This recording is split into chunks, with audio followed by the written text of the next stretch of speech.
Matai Chalaka Hastani Shikram Nation Jakna Shimo Sutri Harakaba Tabuni Berekiri Vedini Montri Shushanto Sudri Bupa Buba Grakor Agulini Private Shakham Nago Shakham Najak Tamanjarabo Bini Paitang Lama Yakalaka Mukti Shala Shatakulayo Shikram Shamal Sudri no Bangladesh Hapani Bishinte Mukti Juda Motri Borom Yafarzakmani Shikha Sanskritite Itihasni Parmunotoi তাই আমরা করিব জুদা জুদা জরাবো বন কুমনি বরম্ব লেফারজাখা কক্তি সালাও রবীন্দ্র ভবন বসখাঙ্গ বন খুম্বগৈ পাইথাগনি নাইরেমুক নাইরেকজাখা সে একটা মুখ অনেকেই গেছে আস্তে আস্তে আরেকটা চলে গেল এগুলি আর পূরণ করার সমস্যা দ্বিতীয় সমচর্যাটা তৈরি হবে না যে পরিবেশ আর দ্বিতীয় সমচর্যাটা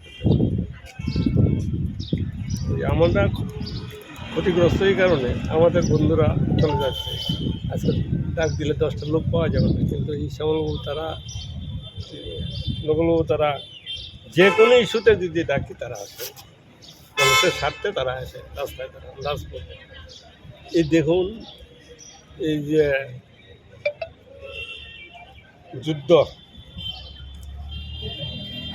পুতিন আর জেলেনস্কির যুদ্ধ আমরাই মিছিল করছি আর কেউ কিন্তু কেউ এক প্রতিবাদও করেন এরকম আর শ্যামলবাবু তারা রাজনীতির ছাইরা আমাদের সাথে সবসময় পথে নামছে মানুষের সাথে আমাদের প্রতিটা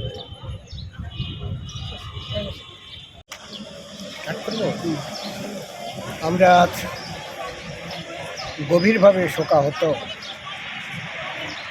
ব্যক্তিগতভাবে আমি তো শোকে মুহ্যমান, কারণ শ্যামল চৌধুরী আমার জ্যেষ্ঠ ভ্রাতার মতোই বা বলছি কেন, জ্যেষ্ঠ ভ্রাতাই মনে করি।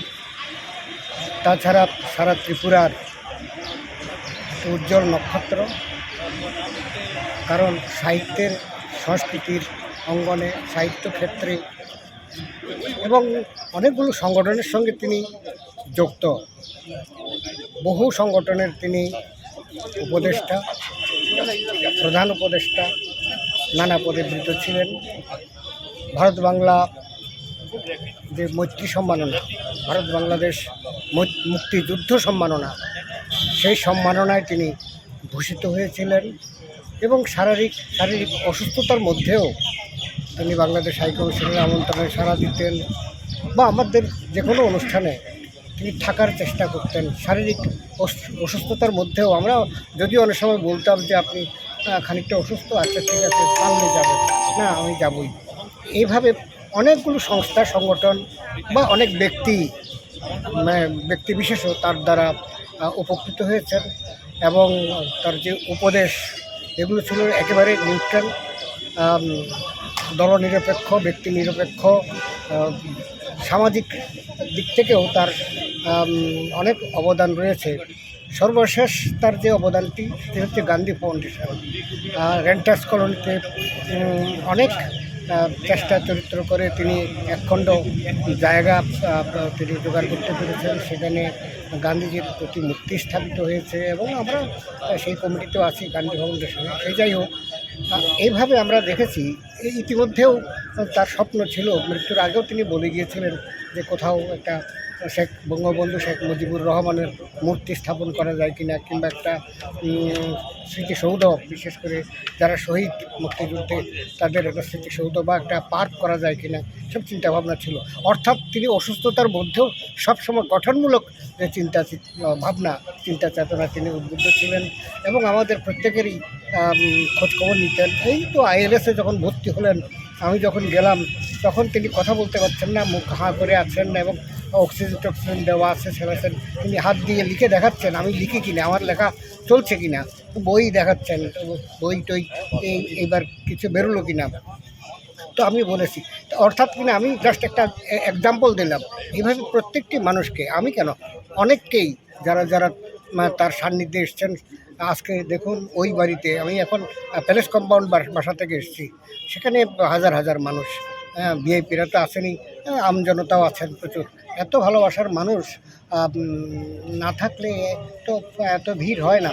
আবার এখানেও আপনারা একটু পরে দেখবেন যে প্রচুর শয়ে শয়ে লোক আছে, শিল্পীরা, সাহিত্যিকরা বা অন্যান্য সংগঠনের লোকরা নানাভাবে ওখানেও পুষ্পস্তবক অর্পণ করছেন, দেখে এলাম এখানেও করবেন।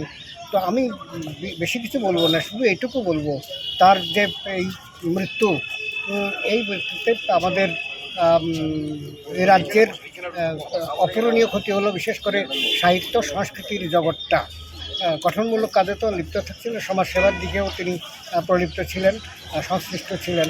এই যে একটা অপূরণীয় ক্ষতি, এটাকে আমরা নক্ষত্র পতন বলবো। নক্ষত্র পতন ঘটলো। এই এই অপূরণীয় ক্ষতি কোনোদিনও ঘোরাবেন না। বিশেষ করে মিডিয়া পার্সন যারা, তাদের সঙ্গেও তার কিন্তু খুব ঘনিষ্ঠতা ছিল। আমি যতটুকু জানি যে আমাদের প্রত্যেকটি পত্রিকা, নাম করব না, প্রায় প্রত্যেকটি পত্রিকা প্রতি বা ইলেকট্রনিক মিডিয়া, প্রিন্ট মিডিয়া যাই হোক, তাদের সঙ্গে তার সুসম্পর্ক ছিল এবং তারাও আজকে মুহ্যমান শোকমগ্ন।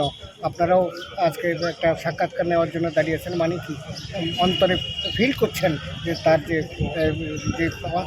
চলে যাওয়াটা, এটাও মন থেকে মানতে পারছেন না।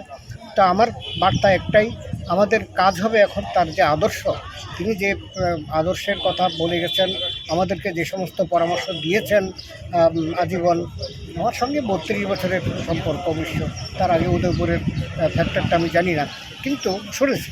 সে যাই হোক, তার যে প্রদর্শিত আদর্শ, সেটাকে যদি শ্রদ্ধা জানাতে পারি এবং সেই পথ ধরে যদি এগোতে পারি, তাহলেই তার প্রতি যথার্থ শ্রদ্ধা নিবেদন করা গেছে বা করা যাবে বলে আমি বিশ্বাস করি। সকলের প্রতি আমি আবারও তার যে শোকসন্তপ্ত পরিবার, তাদের প্রতি এবং তার যে গুণীজন, গুণমুগ্ধ বন্ধুজন, মিত্রজন বা স্বজন পরিজন, সকলের প্রতি আমি আমার গভীর শোক সমবেদনা জানাচ্ছি এবং তার বিদেহী আত্মার সদ্গতি কামনা করে আমার কথা বলা। আমার পাশের বাড়ি ছিল অনেক দীর্ঘদিন। আমি বেসিক্যালি উদয়পুরের লোক, তারপর উনি এখানে সেটেল হয়েছেন। শ্যামলদা লেখালেখি করতেন, প্রথম থেকেই লেখালেখি করতেন। মুক্তিযুদ্ধের সময় উনি আমাদের সিনিয়র, মুক্তিযুদ্ধের সময় ওনার কন্ট্রিবিউশন ছিল শরণার্থীদের ব্যাপারে, ওনার কন্ট্রিবিউশন তখন উদয়পুর ছিল। তারপরে না হয়তো আসার পর তিনি লেখালেখি নিয়ে ওনার বইও অনেকগুলো বেরিয়েছে। আমার সঙ্গে একটা হৃদ্যতা ছিল, কারণ আমার পাশের বাড়ি, প্লাস আমার পত্রিকা বিশেষে সবসময় বসতেন, আড্ডা মারতেন। তার প্রয়াণে আজকে আমার খুব খারাপ লেগেছে, তাই আমি সঙ্গে সঙ্গে চলে এসেছিল। কীরকম ক্ষতি হয়েছে? একজন বয়স্ক লোক, সাহিত্যিক চলে গেছেন, তো একটা ক্ষতি তো হবে। বয়স্ক লেখালেখি করতেন সবসময়, একটা সবসময় উনি বয়স না, উনি সবসময় উদ্যমী ছিলেন। উনি দিল্লি গিয়ে বই উদ্বোধন করেছেন সেটা দিকে দিয়ে। হ্যাঁ, এই বয়সে এই উদ্যম আমাদের অনেক অভাব।